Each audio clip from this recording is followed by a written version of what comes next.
friends, out on the farm when they milk the cows, right, that they don't use their hands, but they use a machine. And this, I brought part of the machine with me here today. My friends, this is what we call the milking machine. What is it called? Milking machine. Now, my friends, how many parts to the milking machine do you see? Exactly, there are 4, because there are 4 parts to a cow's udder. So this will attach upside down just like this. And remember, like our fingers do, it works one at a time from top to bottom off of air pressure.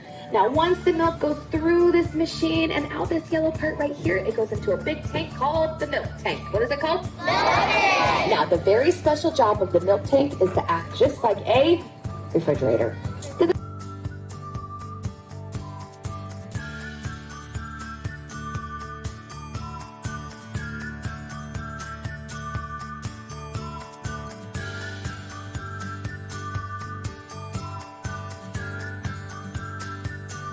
We have our fruits and vegetables, our protein, our grains, and our dairy foods. Those 5 food groups all work together within our bodies to help us stay healthy. So I hope that you all know that eating from 5 food groups daily, moving your body and being active is not just going to help your bodies, but it is going to help your brains as well. My friends, can you guys give Coco a big round of applause for being an awesome child here for you today?